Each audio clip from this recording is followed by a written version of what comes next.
अस्सलाम वालेकुम दोस्तों, कैसे हैं आप सब लोग। जी दोस्तों।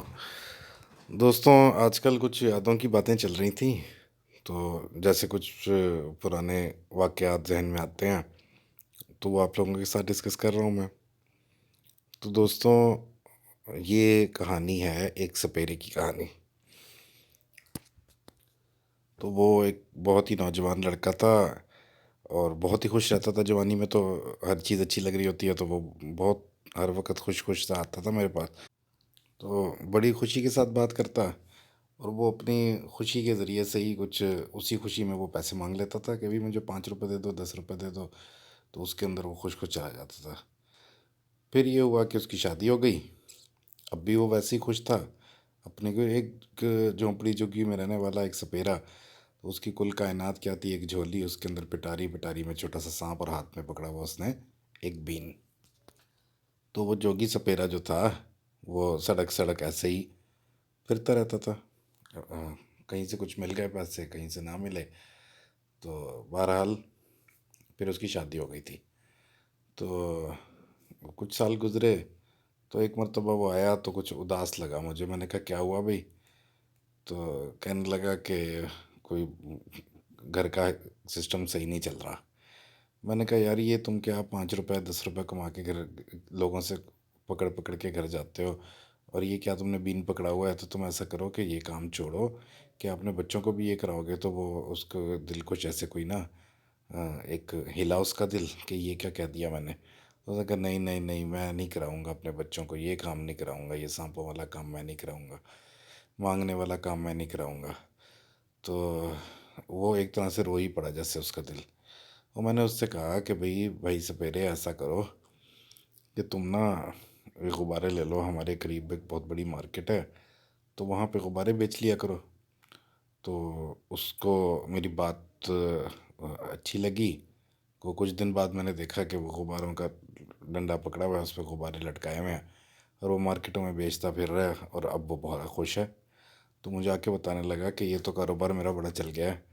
रात को मैं बाज़ार में जाता हूँ तो बच्चे होते हैं और गुब्बारे काफ़ी बिक जाते हैं, गाड़ियों के ऊपर भी काफ़ी बिक जाते हैं।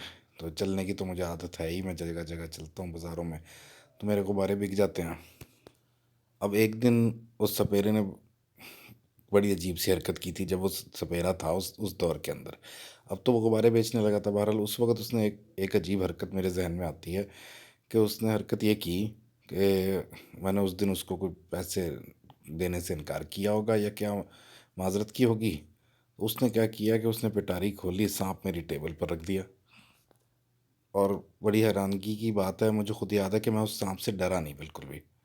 कि मुझे शायद उस सपेरे की मौजूदगी की वजह से मुझे सांप से डर नहीं लगा कि ये मुझसे बातचीत करता है तो मुझे ये अपना बीन बजा बजू के इसको काबू कर लेगा। लेकिन बहरहाल बाद में मैं सोचने लगा कि आखिर इसने सांप निकाला क्यों। तो उसकी दो वजह समझ में आई मुझे थी। कि एक तो वो अपना दोस्ती के अंदर, मासूमियत के अंदर अपना फ़न दिखाना चाह रहा होगा मुझे। और दूसरी एक और बात समझ में आई कि हो सकता है कि वो अ, लोगों को डरा रहा हो कि भाई मुझे पैसे दो ताकि मैं इस सांप को काबू करूं। बहरहाल दोनों में से कोई बात भी हो सकती है। ज़्यादा बात तो मुझे यही लगी कि वो मासूमियत में अपना फ़न दिखाना चाह रहा था।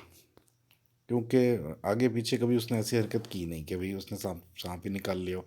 सांप से लोग डर जाते हैं सारे के सारे। लेकिन मेरे जहन में एक बात आई वैसे ही कि इसके पास तो पैसा कमाने की बहुत बड़ी चीज़ है, इसके पास तो सांप है। ये तो किसी को भी डरा कर या कहीं पर सांप छोड़ कर कह सकता है कि लाओ भाई, तुम्हारे दुकान से, तुम्हारे घर से मैं सांप निकाल दूं।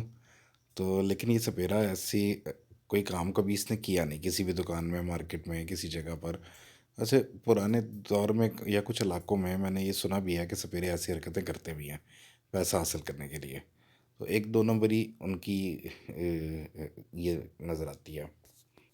लेकिन इस सपेरे ने कभी जानबूझकर ऐसी कोई हरकत नहीं की थी। किसी भी दुकान पर नहीं की थी, मार्केट की या किसी और जगह पर। कोई ऐसा सुना हो कि इसने ऐसा किया है कि कहीं सांप चला गया और ये सपेरा बुलाया जा रहा है कि भाई इसको निकालो, ये क्या चीज़ तो यहाँ पर आ गई है।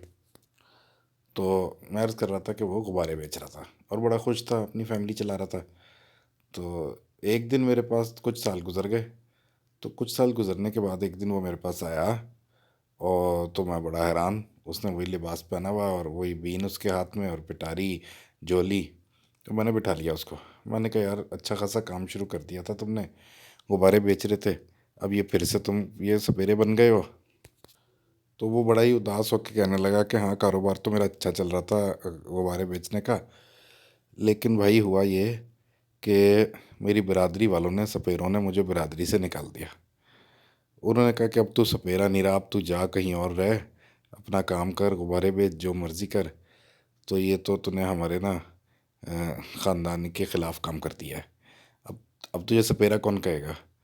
तो वो कहने लगा कि हमारे यहाँ हमारी जो दुल्हन है, वो कोई जहेज़ में कोई चीज़ लाए ना लाए तो वो सांप ज़रूर लेके आती है। तो हमारी बेटियों को सांप दिया जाता है जहेज़ के अंदर। तो अब मैं भी उसको कुछ नहीं कह सकता था, मुझे समझ ही नहीं आई कि मैं उसको क्या कहूँ। अब ये ख़ानदानी मामला हो गया, तो अब वो तो तुम्हें बरादरी से घर बार से निकाल देंगे।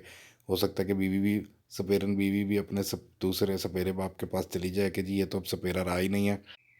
तो मैं ये सोचने लग गया उसके जाने के बाद कि इंसान बाज़ औक़ात अपने रस्म व रिवाज के हाथों बहुत ज़्यादा मजबूर हो जाता है। बहरहाल एक बात इस सपेरे की, और मैं आपको बताऊं कि वो उसके बाद भी कई बार जो है वो आया, लेकिन कभी भी ये नहीं सुना मैंने कि इसने सांप निकाला है और लोगों को डरा के पैसे लिए हैं। हाँ, ये हो सकता है कि वो किसी जगह, पहले ज़माने में तो मजमे लगाया करते थे सपेरे, और बीन बजा के उसका डांस दिखाया करते थे। लेकिन अब लोग डरते हैं और इस चीज़ को अच्छा नहीं समझते, कोई बच्चों को करीब नहीं जाने देते, तो इसलिए सपेरे फिर मोहतात रहते हैं कि हमें मार ही ना पड़ जाए। तो लेकिन बहरहाल फिर भी वो धोखा देकर भी सपेरे आमतौर पर ऐसा नहीं सुनने में आता कि ऐसी हरकत करते हों कि कहीं पर सांप छोड़ दिया और उसके बाद फिर वो बीन बजा के उसको बाहर निकाल रहे हों। तो दोस्तों, मैं यहाँ पर ये कहना चाहूँगा कि ये सपेरा जो है, बल्कि मैं आपको एक वाक़या सुनाता हूँ। एक मरतबा मैं कमेटी ऑफिस गया, तो वहाँ के एक बड़े 18 स्केल ऑफिसर से मेरी मुलाकात हुई। तो उन्होंने एक पर्ची लिखी और कहा कि जो ये पैसे मुझे दे दो। अब कमेटी का असूल तो ये होता है कि ऑफिसर एक बैंक रसीद बना, एक जुर्माना लिख कर दे और फिर बैंक में जमा करा के और फिर ऑफिसर के पास वापस आया जाए। लेकिन उसने एक सादा पेपर पे, पर्ची पे कुछ रकम लिखी और कहा कि मुझे दे दो। तो बहरहाल ये मामला हुआ। तो दोस्तों, मैं यहाँ पर ये कहना चाहूँगा कि ये सपेरा एक झुग्गियों में रहने वाला एक आम इंसान है, लेकिन इसका मुकाम जो है वो इन बड़े बड़े ब्यूरोक्रेट्स से बढ़कर नज़र आता है कि वो कोई धोखा, उसके पास एक ताकत मौजूद है। एक बड़ी कुर्सी वाले के पास अपनी कुर्सी की ताकत मौजूद है, तो सपेरे के पास भी एक पिटारी मौजूद ज़रूर है कि जिससे वो डरा कर लोगों से रुपया वसूल कर सकता है। लेकिन ये उसकी गैरत है, एक इंसान की गैरत है जो उसको ऐसा करने की नहीं देती है। एक शख्स का ईमान है। तो इस शख्स की गैरत और ईमान जो है, मुझे उन तमाम ब्यूरोक्रेट से बढ़कर लगता है। अस्सलाम वालेकुम दोस्तों।